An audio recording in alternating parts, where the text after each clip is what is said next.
प्रिय छात्रों, आइए हम लोग कुछ और मुहावरे इस वीडियो में देखते हैं।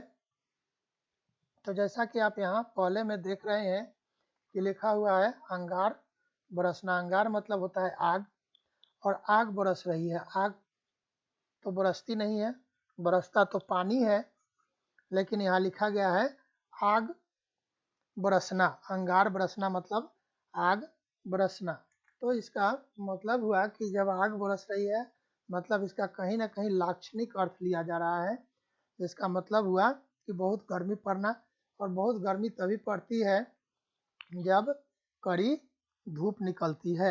तो हिंदी महीने में एक महीना होता है ज्येष्ठ का, है ना। तो ज्येष्ठ महीने में तो आसमान से अंगार बरसते हैं। अब दूसरा वाक्य हम लोग देखते हैं। लिखा है अंगूर खट्टे होना। कहने का मतलब कि जब हमें किसी काम में सफलता नहीं मिलती है तो हम उसमें ही दोष लगा देते हैं, है ना। जब हमें उस चीज की प्राप्ति नहीं होती है तो हम बोलते हैं कि अरे वो चीज अच्छी नहीं थी, इसलिए हमने उसे छोड़ दिया। तो कभी कभी कुछ ऐसे भी कुछ लोग होते हैं कि जिन्हें कोई नौकरी मिलती है और उस नौकरी में वे सफलता नहीं पाते हैं क्योंकि वे उसको डिजर्व नहीं करते थे, लेकिन उन्हें मिल गई होती है और परिस्थिति बस उसे छोड़ना पड़ता है। आप पूछेंगे कि भाई आपने वह क्यों छोड़ दिया, तो वो बोलेंगे कि वो मेरे लिए अच्छा नहीं था। लेकिन सच्चाई ये होती है कि वह खुद उसके लिए अच्छे नहीं होते हैं, योग्य नहीं होते हैं। तो यहाँ हम लोग लिख सकते हैं कि बहुत कोशिश करने के बाद, बहुत कोशिश करने के बाद भी जब लोमड़ी अंगूर तक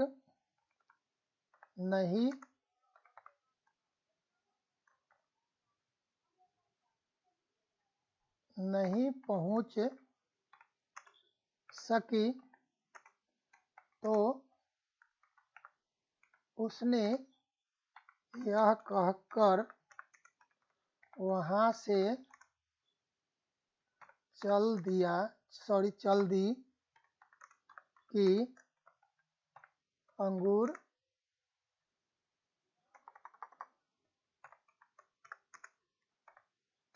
खट्टे हैं। तीसरा है अंग अंग टूटना। अंग अंग बोलते हैं पार्ट को, और बॉडी बोलते हैं शरीर को। तो हमारे शरीर में बहुत सारे अंग हैं और यह कह रहा है कि सबके सब टूट रहे हैं। कहने का मतलब कि सब में कहीं ना कहीं दर्द हो रहा है, और दर्द तभी होता है जब हमें थकावट होती है, हम बुरी तरह से थक जाते हैं। तो हम लिखेंगे कि राम ने आज इतना अधिक काम किया कि उसके अंग अंग टूट रहे हैं। और इस तरह से हमारा यह वाक्य पूरा होता है। अब है हमारा अंधेर नगरी। कहने का मतलब कि जहाँ पर कोई नियम नहीं हो, कानून नहीं हो, तौर तरीका नहीं हो, किसी पर कोई भी आदमी अत्याचार करता हो और उस अत्याचार का कोई विरोध करने वाला नहीं हो, उस तरह की व्यवस्था को हम बोलते हैं अंधेर नगरी। तो हम लिखेंगे मुगलों का शासन। मुगल जब हमारे देश में थे तो हमारे ऊपर बहुत अत्याचार करते थे। मुगलों का शासन जो था वह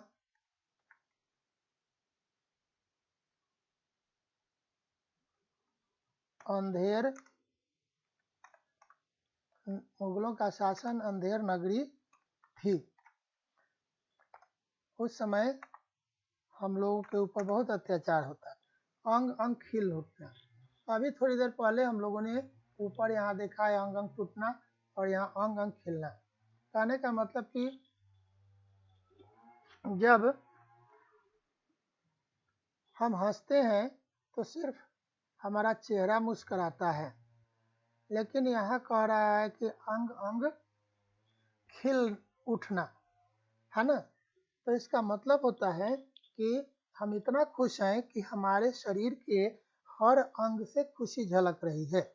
कभी कभी हम इतना ज़्यादा खुश होते हैं कि हमारी आंखों से भी खुशियाँ झलकती है, हमारे होठों पर भी खुशियाँ झलकती है, हमारे चेहरों पर भी खुशियाँ झलकती है। तो हम यहाँ साधारण वाक्य बना देंगे। परीक्षा में प्रथम आने पर रीमा का अंग अंग खिल उठा। इस तरह से एक वाक्य बना देंगे। आइए हम लोग नेक्स्ट देखते हैं। नेक्स्ट है अंगूठी का नगीना। ये जो बिल्कुल सुंदर होता है, हर तरह से सुंदर होता है, सिर्फ चेहरा से नहीं, रंग से नहीं, शारीरिक बनावट, आंखों की बनावट, होठों में शालीनता, चेहरे पर चमक, हर तरह से जो सुंदर होता है उसको हम बोलते हैं अंगूठी का नगीना। तो हम यहाँ एक वाक्य बनाएंगे। राम की सुंदरता का क्या बखान करें, क्या बखान करें, वह तो अंगूठी का नगीना है। अब हम लोग आएंगे नेक्स्ट में। नेक्स्ट है हमारा अंजर पंजर ढीला होना। ये अंजर पंजर जो होता है, कोई गाड़ी हो उसमें बहुत सारे पार्ट्स लगे होते हैं, कोई छोटा, कोई बड़ा, कोई मध्यम साइज का। उसी तरह से हमारे शरीर में भी बहुत सारे अंग हैं, जो कुछ बड़े हैं, कुछ छोटे हैं, कुछ मध्यम आकार के भी हैं, और ये सब के सब ढीले पड़ गए हैं, है ना। तो इसका मतलब होता है बिल्कुल जीर्ण शीर्ण अवस्था में पहुंच जाना। तो हम यह प्राय गाड़ियों के सिलसिले में होता है। तो हम लिखेंगे उसकी कार का तो अंजर और पंजर, है ना, ढीला हो गया है। इस तरह से हमारा यह वाक्य समाप्त हो गया। अब है यहाँ अंडे सेना। अंडा मतलब एग, सेना मतलब हैचिंग। आप देखते हुएगा कि जब चिड़िया अंडा देती है तो उस अंडे पर वह बैठी रहती है, और न तो वह हिलती है, न डुलती है, न बाहर दाना चुगने जाती है ना। तो उसको बोलते हैं अंडा सेना। मतलब आप एक जगह जहाँ बैठे हैं वहाँ से बिल्कुल हिलते डुलते नहीं हैं, तो इसको बोलते हैं अंडा सेना। तो वाक्य बना देंगे। राम तो घर से बिल्कुल निकलता ही नहीं, वह तो अंडे सेता रहता है। इस प्रकार से यह वाक्य समाप्त हो गया। अब है औतरियाँ कुल बुलाना। भीतर में जो हमारा इंटेस्टाइन है उससे आवाज आना, जो कुरबुर कुरबुर। कभी ज़्यादा जब भूख लग जाती है तो आप देखते होइएगा कि पेट में गड़गड़ाहट, पेट गुड़गुड़ करना शुरू कर देता है, तो उसको बोलते हैं औंतड़ियाँ कुलबुलाना। तो हम लिखेंगे कई दिनों मत लिखिए, बहुत देर से खाना नहीं मिलने के कारण मेरी औंतड़ियाँ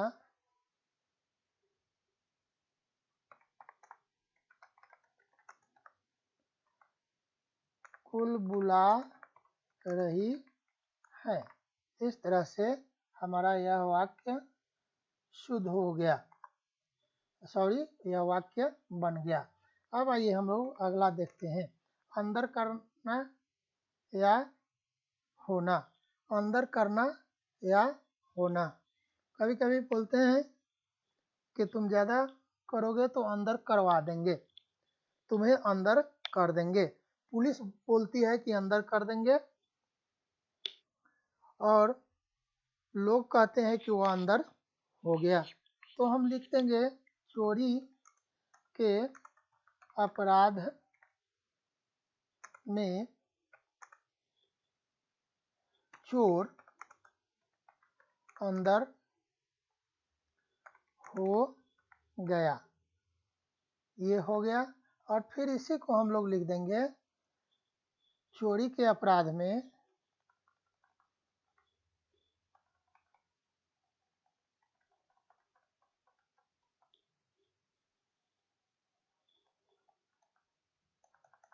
चोरी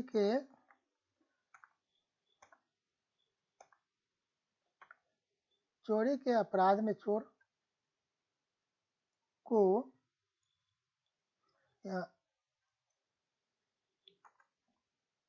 को अंदर कर दिया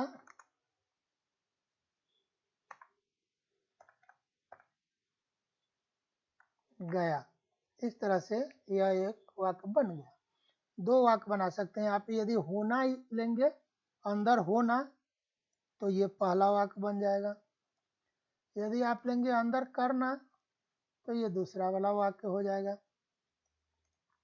अब है अंधेरे में रखना। कहने का मतलब कि आपने कुछ ऐसा काम किया जो अपने माता पिता को बताया नहीं, और आपके माता पिता उससे बिल्कुल अननोन रहे। आपने कुछ ऐसा काम किया जो अपने गुरु से नहीं बताया, आपके गुरु अननोन रहे, तो इसको बोलते हैं अंधेरे में रखना। आप पढ़ाई लिखाई करने के लिए हॉस्टल गए, स्कूल गए, लेकिन पढ़ाई लिखाई नहीं कर रहे हैं और उसकी खबर अपने माता पिता को नहीं होने दे रहे हैं, तो आपने अपने माता पिता को अंधेरे में रखा है। तो इससे हम एक वाक्य बना देंगे, राम ने हमेशा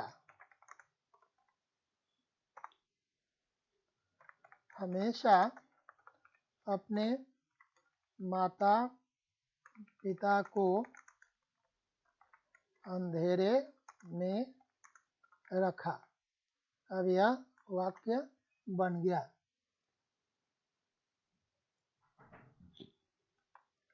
अब है अक्ल का अंधा, मूर्ख।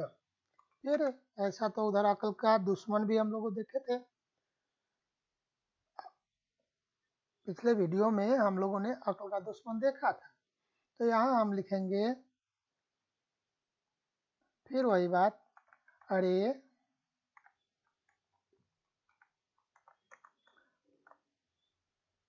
उसे क्या समझा रहे हो,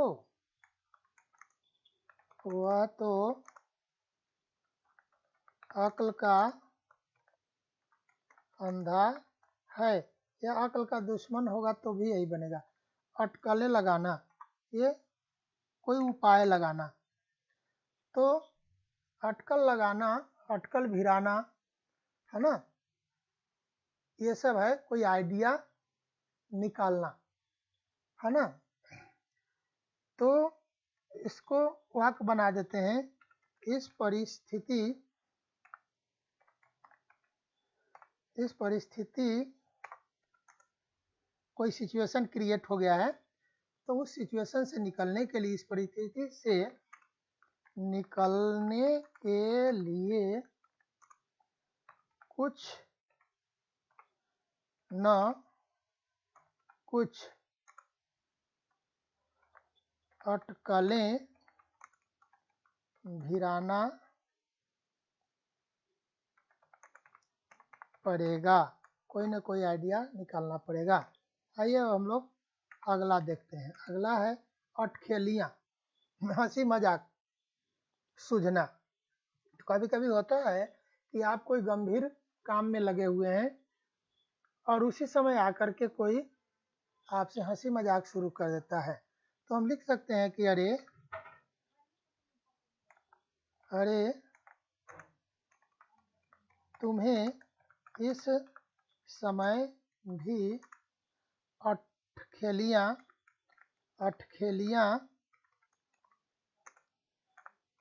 सूझ रही हैं। इस समय भी आप कोई गंभीर काम कर रहे हैं, उस समय कोई आपसे हंसी मजाक करना, तो आप ऐसा कहते हैं। अंगद का पैर, ये रामायण में एक चरित्र है, करेक्टर है अंगद, जिन्होंने लंका में रावण के सामने अपने पैर को जमीन पर जमा दिया था और कहा था कि आप सभी मिलकर के मेरे पैर को हिला दोगे तो मान लूँगा कि आप लोग ताकतवर हैं। तो यहाँ वही बात है, कोई आदमी, तो उनका पैर हिला नहीं था। बहुत सारे सैनिकों ने अपनी अपनी ताकत का इस्तेमाल किया, लेकिन किसी से उनका पैर हिला नहीं, एक जगह जमा का जमा रह गया। तो इसका प्रयोग हम लोग उसी अर्थ में करते हैं कि जब कोई व्यक्ति एक जगह आकर बैठ गया और वह वहाँ से कभी गया ही नहीं, एकदम वहाँ टिक करके रह गया, तो उसको बोलते हैं अंगद का पैर होना। तो हम लिखेंगे, कोई एक ले लेंगे, सोहन को यहाँ से भेजना